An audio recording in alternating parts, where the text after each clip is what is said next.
നല്ല ദൈവത്തെ നയിക്കുവാൻ യോഗ്യനായ, വിടുവിപ്പാൻ ശക്തനായ, ആരിലും ശ്രേഷ്ഠനായ യേശു ആ മഹോന്നതനാകുന്ന ദൈവത്തെ ഇന്ന് സഭയായി നമുക്ക് പാടി ചേർന്ന് മഹത്വപ്പെടുത്തി സ്തുതിച്ച് മഹത്വപ്പെടുത്താം. ശക്തിയോടുകൂടെ കരങ്ങളെ ചേർത്തടിച്ച് ഹല്ലേലൂയ.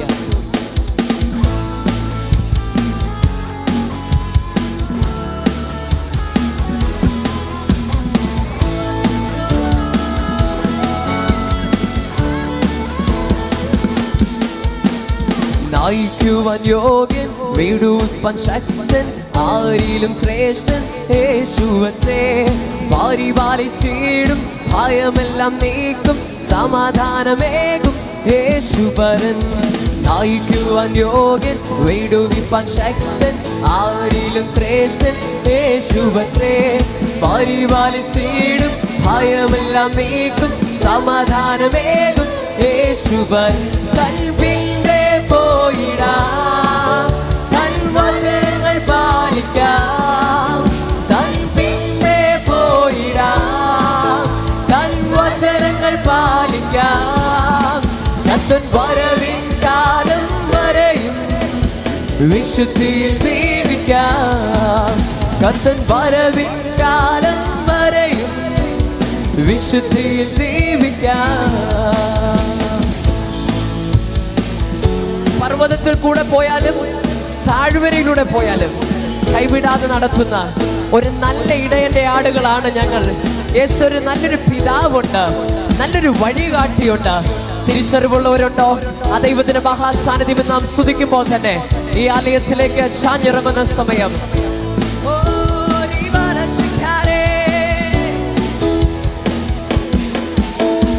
പർവ്വതത്തിൽ കൂടെ താഴ്വരയിൽ കൂടെ കൈവിടുകില്ല ഈശൻ നമ്മെ എന്നുമേ. പർവ്വതത്തിൽ കൂടെ താഴ്വരയിൽ കൂടെ കൈവിടുകില്ല ഈശൻ നമ്മെ എന്നുമേ. കയ്യിൽ വാങ്ങിച്ചീടും, മാർവോടാണ് ചീടും, സ്വർഗ സന്തോഷം. സന്തോഷം അനുഭവിക്കുന്നവരുണ്ടോ? കയ്യിൽ വാങ്ങിച്ചീടും, മാർവോടാണ് ചീടും, സ്വർഗ സന്തോഷം. തൻ പിൻപേ പോയിടാം, തൻ വചനങ്ങൾ പാലിക്കാം. തൻ പിൻപേ പോയിടാം, തൻ വചനങ്ങൾ പാലിക്കാം. കർത്തൻ വരവിൻ കാലം വരെയും വിശുദ്ധിയിൽ ജീവിക്കാം. കർത്തൻ വരവിൻ കാലം വരെയും വിശുദ്ധിയിൽ ജീവിക്കാം.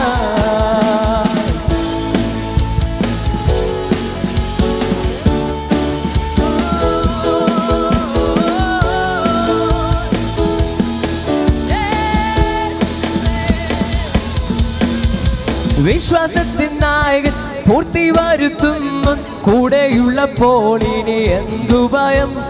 വിശ്വാസത്തിൻ നായകൻ പൂർത്തി വരുത്തുന്നു, കൂടെയുള്ളപ്പോൾ ഇനി എന്തു ഭയം. ആകുലങ്ങളില്ല, ആശങ്കകളില്ല, ഭാവിയെല്ലാം കരുതുന്ന ഉറപ്പുള്ളവരുണ്ടോ? ആകുലങ്ങളിൽ ആശങ്കകളില്ല, ഭാവിയെല്ലാം വിശ്വസ്തൻ. തൻ പിൻപേ പോയിടാം, തൻ വചനങ്ങൾ പാലിക്കാം. തൻ പിൻപേ പിന്നെ കർത്തൻ വരവിൻ കാലം വരെയും വിശുദ്ധിയിൽ ജീവിക്കാം. കർത്തൻ വരവിൻ കാലം വരെയും വിശുദ്ധിയിൽ ജീവിക്കാം. പ്രഖ്യാപിക്കാം. നയിക്കുവാൻ യോഗ്യൻ, വിടുവിപ്പാൻ ശക്തൻ, ആരിലും ശ്രേഷ്ഠൻ യേശുവത്രേ. പരിപാലിച്ചിടും, ഭയമെല്ലാം നീക്കും, സമാധാനം യേശു മാത്രം. നയിക്കുവാൻ യോഗ്യൻ, വിടുവിപ്പാൻ ശക്തൻ, ആരിലും ശ്രേഷ്ഠൻ യേശുവത്രേ. പരിപാലിച്ചിടും, ഭയമെല്ലാം നീക്കും, സമാധാനമേകും. തൻ പിൻപേ പോയിടാം, യേശുവിൻ പിൻപേ മാത്രം. യേശുവിൻ വചനം മാത്രം.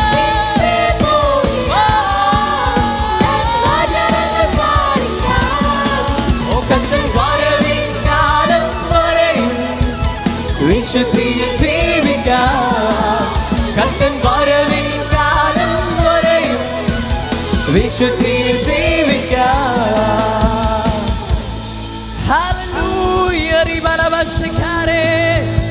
രണ്ട് കരങ്ങളെയും ശക്തിയോടെ ചേർത്തടിച്ച് ആ വിടുവിപ്പാൻ ശക്തനായ, ആരിലും ശ്രേഷ്ഠനായ, പരിപാലിക്കുവാൻ കരുത്തുള്ളവൻ, സകലത്തിനും ഉന്നതനായ ദൈവത്തിന് നാമത്തിൽ ഉയർത്തിക്കൊണ്ട് സ്തുതി സ്തോത്രങ്ങൾ അർപ്പിക്കാമോ? ഹല്ലേലൂയ. ഓരി ബലബശകാരെ രി ബലബശംബകൗടെ അസുരു ബലബലബലരബരഗരഗരഗരഗരഗശകാരെ ഓരി ബലബശംബകൗടെ അസുരു ബലബലബലബല ഓര ബരഗരഗരഗരഗരഗരഗശകാരെ രി ബലബശംബകൗടെ അസുരു ബലബലബലബല ഓര ബരഗരഗരഗരഗശകാരെ രി ബലബശംബകൗടെ അസുരു ബലബലബലബലരബരഗരഗരഗരഗരഗശകാരെ പരപര അന്യഭാഷയിൽ അന്യഭാഷയിൽ അല്പസമയം മനഃപൂർവ്വമായി അല്ലാത്തവർ യേശുവേ നന്ദി, യേശുവേ സ്തോത്രം, യേശുവിന് ആരാധന. വായി തുറന്ന് കരമുയർത്തി പറയാൻ കഴിയുന്ന കരമുയർത്തി, കരമടിച്ച് പറയാൻ കഴിയുന്ന കരമടിച്ച് എങ്ങനെയൊക്കെ ആ ദൈവത്തെ സ്തുതിക്കാൻ കഴിയും അങ്ങനെയൊക്കെ. പിശാച് പേടിച്ചോടുന്ന സമയമാ. യേശുവിനെ നിരാശപ്പെടുത്തുവാനായിട്ട് പല തന്ത്രങ്ങളോടുകൂടി പിശാച് കാത്തിരിക്കായിരുന്നു. പക്ഷേ ദൈവ സന്നിധിയിലേക്ക് കടന്നു വന്നുള്ള ദൈവമക്കൾ നിരാശയിലല്ല, സങ്കടത്തിലല്ല, ആശങ്കയിലല്ല, മറിച്ചു ദൈവത്തിലുള്ള പ്രത്യാശയിൽ നിറയുമ്പോൾ പിശാചും അവന്റെ ഗോപുരങ്ങളിൽ തകർന്നുടങ്ങുക യേശുവിൻ നാമത്തിൽ.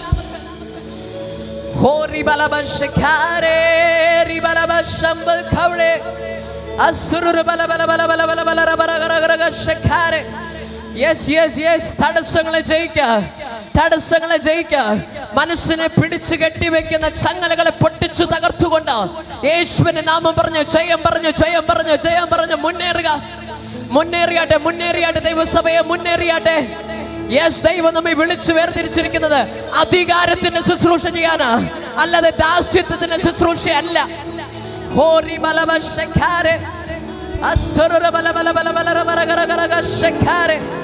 അടിമത്തത്തിൽ കിടക്കാനല്ല ദൈവം വിളിച്ചിരിക്കുന്നത്, അധികാരത്തെ അവകാശത്തെ തിരിച്ചറിഞ്ഞുകൊണ്ട് പോരാടി ജയിക്കാനാ.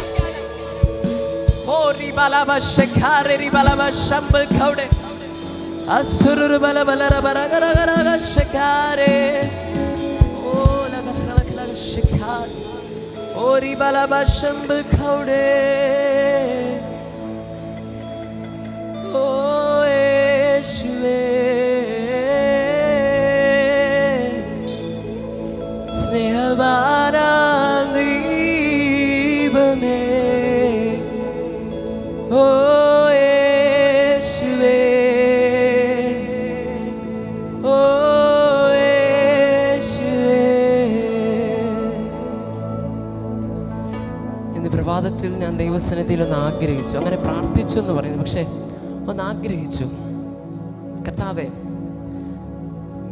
ഞങ്ങൾ ദൈവസന്നിധി വിട്ട് പുറത്ത് ജീവിക്കുമ്പോൾ വേറൊരു അന്തരീക്ഷത്തിലാണ് നമ്മൾ ഓരോരുത്തരും. പ്രതികൂലങ്ങളുണ്ട്, നിരാശപ്പെടുത്തുന്ന അവസ്ഥകളുണ്ട്. നമ്മൾ വിചാരിക്കുന്ന പോലെ പലപ്പോഴും കാര്യങ്ങൾ പോകാറില്ല. പലപ്പോഴും എപ്പോഴും ഒന്ന് കിടന്നുറങ്ങിയാൽ മതി, എന്ത് ചെയ്യാനാ, ഇതൊക്കെ ചെയ്തിട്ട് എന്താ ഗുണം എന്നൊക്കെ കരുതുന്ന രീതിയിൽ പലപ്പോഴും വളരെ ഒരു വ്യത്യസ്തമായ ഒരു നിലവാരമാകുന്ന ഒരു സിറ്റുവേഷനിലൂടെ നമ്മൾ ഓരോരുത്തരും കടന്നു പോകും. ഞാൻ ദൈവസന്നിധിയിൽ ആഗ്രഹിച്ചു, കർത്താവേ, എവിടെയാണോ ദൈവ സാന്നിധ്യമുള്ളത് അത് ദൈവത്തിൻ്റെ ഭവനമാണ്, ദൈവം വസിക്കുന്ന സ്ഥലമാണ്.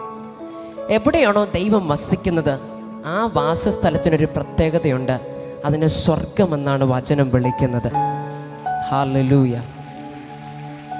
Hallelujah, hallelujah. എത്ര പേർക്ക് മനസ്സിലാകുന്നെന്നറിയത്തില്ല.